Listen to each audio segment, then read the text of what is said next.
The message arrived at 11 p.m., one night before I was supposed to become a wife.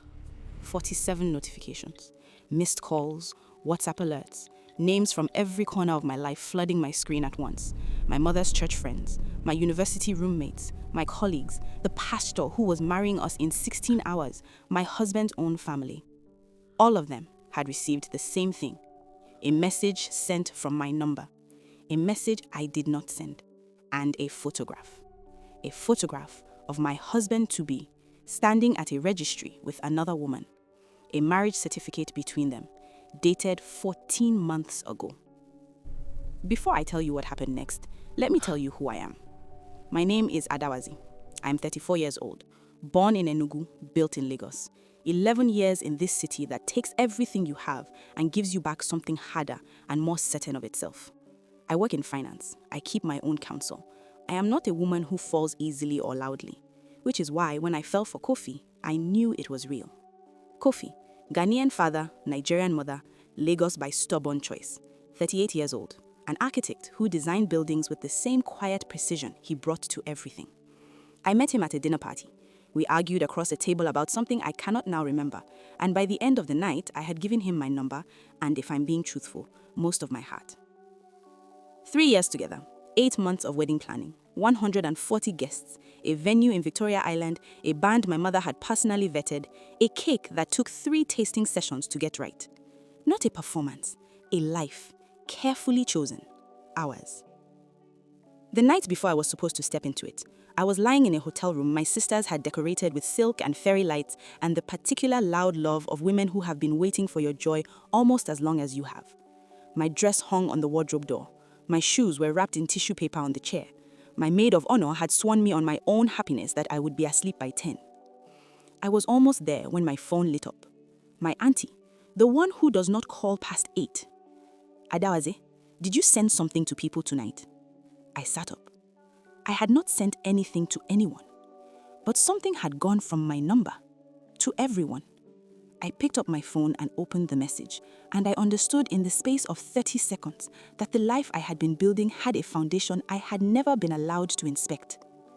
Tell me in the comments where you are watching from and what time it is there, because I could not read that message alone that night, and I cannot tell this story alone now. I called Kofi. He picked up on the second ring. Of course he was awake. It was the night before his wedding. Ada, you should be sleeping. I said, did you receive a message tonight from my number? A pause. Yes, he said, I got it. My chest went very still. I am looking at a photograph, Kofi, of you at what appears to be a registry with another woman, dated 14 months ago. I need you to tell me right now what I am looking at. The silence that followed lasted long enough that I heard him breathe in, heard him make a decision, heard that decision arrive in his body. I'm coming to the hotel, he said. You will tell me now. Ada, you will tell me now on this phone, or you will not see me tomorrow. Not at the altar, not ever. Tell me what I am looking at. He told me. Not all at once. The full shape of it came in layers, the way damage always does. Kofi arriving at the hotel at midnight, his face arranged into something careful and controlled. My maid of honor Chioma waking up and positioning herself in the corner with her arms crossed and her eyes moving between us like a woman cataloging everything for the testimony she knew she would one day have to give. My mother appearing at 1 a.m. because my auntie had already called her. The room filling slowly with people, while the truth filled slowly with detail. But the essential thing I understood from that first phone call. Her name was Sarah, also Ghanaian. They had met in Accra 8 years ago, 4 years together, 2 families applying the particular pressure that families apply when they feel a thing has gone on long enough without being made official. And so they had gone to a registry. Not a celebration, not a church, a quiet, legally binding signing that Kofi had told himself was a formality, a piece of paper to satisfy the families, something that could be, he used this word, undone, when the time was right. He moved to Lagos 8 months after that signing. He met me 14 months after the photograph was taken. He proposed to me 7 months after the photograph was taken. The document between them in the image was a marriage certificate. My husband-to-be was already a husband. Be honest in the comments. If that photograph arrived on your phone the night before your wedding, what is the first thing you would have done? Because what I did next surprised me even. I looked at Kofi across that hotel room at 1 a.m. and I asked him one question. Does she know about me? He looked at his hands. Kofi, Does she know I exist? She knew I was in Lagos, he said. She knew things had changed between us. I told her I had met someone. Did you tell her you were marrying someone? Silence. Did you tell her you were marrying me tomorrow? Nothing. Then who sent that photograph? I said. Who has my number and your number and the numbers of 140 guests from a list that has never been shared publicly? He looked up, and in the particular quality of that look, the way his eyes moved slightly before they found my face, I understood something new. He already knew who had sent it. My mother stood up. She is 61 years old. She's not a large woman, but she carries the particular presence of someone who has survived things that would have ended others and has arranged that survival into a very specific kind of stillness. She stood up and looked at Kofi with the expression she reserves for things that have offended her at the level of principle. "Young man," she said, "who sent that message?" Kofi said nothing. "I will ask you one more time, and then I will begin making phone calls of my own." "Her brother," Kofi said. "Sarah's brother, Kwame. He found out about the wedding. He has contacts in Lagos. I don't know how he got the guest list." My mother was very quiet. "Her brother found out about your wedding to another woman, your legal wife, the woman you signed documents with, because you had not told his sister. Is that what you are telling me?" Kofi said nothing. "And so, instead of you informing your wife, your legal wife, the woman you signed documents with, that you intended to marry someone else, her brother had to do it by sending a photograph to 140 of our guests at 11 o'clock the night before the ceremony." The room was completely silent. "Get out," my mother said. "Mama, Adaeze," the voice she used when I was 7, and there was nothing left to argue. "This man has a wife. He was going to marry you tomorrow in front of our pastor and our family with a wife living in Accra.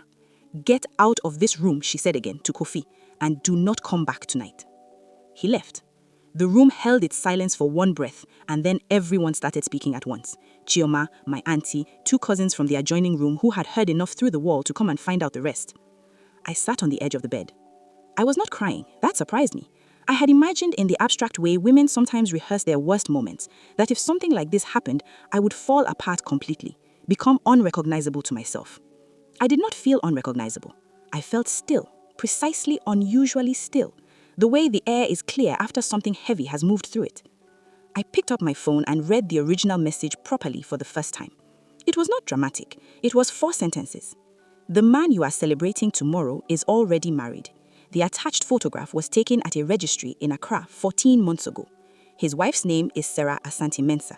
She is still his wife." 4 sentences. No insults, no demands, no performance of rage. Just facts, delivered to everyone at once by a brother who had decided that if his sister's husband would not speak the truth, then the guests at his second wedding would at least arrive informed. I put the phone down. "Chioma," I said, "I need to make one call, and then I need this room to myself." Does a man who does something like this deserve a chance to explain? Or is there a version of this story where explanation is not the point? Tell me in the comments. I want honest answers. I called the number that had sent the message. 4 rings, then a man's voice. Careful, waiting. "This is Adaeze," I said. "I am the woman your sister's husband was going to marry tomorrow." Silence. "I am not calling to be angry with you," I said. "I am calling because I need to know one thing. Does your sister know you sent this tonight?" A pause. Then, no, she does not. "Does she know the wedding was tomorrow?" "She found out 2 weeks ago. She did not know what to do with it. She has not been well since she found out." I sat with that sentence. A woman in Accra who had been unwell for 2 weeks while I was in Lagos choosing flowers and wrapping shoes in tissue paper. "Is she safe?" I asked. The pause this time was longer. "She is not well," he said again, and in the way he said it, I understood exactly what he meant. "I am sorry," I said. "I did not know about any of this. I need you to know that." "I know," he said. "That is why I sent the message. Not to destroy your wedding, to stop you from marrying a man who was not free to marry you." "Thank you," I said. I meant it completely. I ended the call and sat alone in that room for a long time. The wedding did not happen. Not that day. I called the venue coordinator at 7 a.m., the pastor at 7:30, the band. By 9 a.m., a second message had gone to all 140 guests from my number this time, in my own words, that the ceremony was postponed and we were grateful for their understanding and their discretion. Some had already seen the first message. Some had been awake all night waiting. My uncle from Enugu had driven 5 hours and was already standing at the venue when my call reached him. He turned around and drove 5 hours back without a single word of complaint. Kofi called 11 times between 6 and noon. I did not answer. At noon, I answered. Ada, please, let me explain everything properly. Not at midnight in a hotel. Properly. You had 3 years, Kofi. 3 years to explain everything properly. You had 8 months of wedding planning. You had every morning and every evening and every quiet Sunday when it was just the two of us. You had 14 months since that registry. You had the specific moment you got down on one knee and put a ring on my hand. Any one of those was the right time. He was quiet. You chose none of them, I said. You chose to let me find out from a photograph sent to 140 people at 11 p.m. the night before our wedding? I was going to tell you. When? Silence. When, Kofi? After the wedding? After the honeymoon? When exactly was the right moment going to arrive? I could hear him breathing. I love you, he said. That is the only true thing in all of this. I love you and I wanted to marry you, and I did not know how to undo the other thing without telling me the truth, I said. You did not know how to undo it without telling me the truth, so you chose not to tell me. I ended the call. What happened in the following weeks was not quiet. A man who is almost caught tends to move very fast once the door is fully open. Kofi moved fast. He was on a flight to Accra within 72 hours. He filed paperwork. He made phone calls. He spoke to both families. He hired a lawyer. He came back to Lagos 2 weeks later with documents showing the Accra marriage had been legally dissolved. He came to my apartment. I opened the door because I had decided I would hear the rest before I decided anything. He sat across from me. He looked like a man who had not slept properly in 2 weeks. He looked like someone carrying the specific weight of seeing too late what his choices had cost him. He placed the dissolution documents on the table between us. It is done, he said. Done properly. Both lawyers present, both families informed. It is finished. I looked at the papers. How is she? I asked. He looked up. Sewa, how is she? A pause. Her brother says she is better. She has family around her. She is going to be okay. Her brother, the man who sent the photograph? Yes. He protected his sister by telling the truth when the person who was supposed to protect her would not. Kofi held my eyes. He did not argue with that. I want to tell you what I decided, and I want to tell you why. Because I know what some of you are thinking, and I know what others of you are thinking, and both of you are not entirely wrong. I did not marry Kofi that day or that month or for a long time after. What I did was this. I told him that if he wanted any future with me, it would have to be built on a different foundation than the one he had started with. That the version of him who had signed documents in Accra and moved to Lagos and built 3 years with me without once telling me the complete truth of who he was, that version had destroyed the thing between us, and that something could only be rebuilt if he understood fully what had been destroyed. He went to therapy. His own choice. He said it clearly, not an offering to buy my forgiveness, but something he needed in order to understand how he had become a man who could love someone genuinely and still choose dishonesty as protection. I went too, because I had questions I could not answer alone. What I had not seen, what I had chosen not to look at, whether the life I had been building was built on a foundation I had tested or only one I had trusted. For 8 months we were not together. We spoke. We were honest with each other in a way we had never been before, which was the particular painful irony of it. The crisis had produced the honesty the relationship had been missing from the very beginning. At the end of those 8 months, I made a decision. Not because he deserved it. That framing never helped me. Not because love was enough. I had learned by then that love without honesty is not the thing it calls itself. I made it because I had done the work of understanding what had happened, and I believed, not hoped, believed that he had too. Because the man sitting across from me at the end of those 8 months was not performing change, he was carrying it. You can feel the difference when you've been lied to long enough to understand what truth actually costs a person. We were married 6 months later. Small ceremony, 12 people, our pastor, who agreed to marry us on one condition: 6 months of premarital counseling with him first. We did every session. No photographer, no band, no 140 guests, just the people who had been awake that night and chosen to stay. Kwame, Sewa's brother, sent me a message the week before the second ceremony. I had kept his number all those months. "I heard you are getting married. I hope this time it is to a man who is fully free. I hope you are happy." I wrote back, "Because of what you did that night, I am marrying him with the full truth between us. I will never stop being grateful for that." He replied with one word: "Good." I want to say something to every woman listening. The photograph that arrived on my phone that night was the most devastating thing I had ever received. And it was also the most important thing I had ever received, because it gave me the choice I did not know I needed, the choice to walk into a marriage knowing everything or to walk away from one built on a lie. Kwame did not owe me. He did not know me. He acted to protect his sister, and in doing so, he protected me too, a stranger, a woman whose happiness was being built on the erasure of another woman's.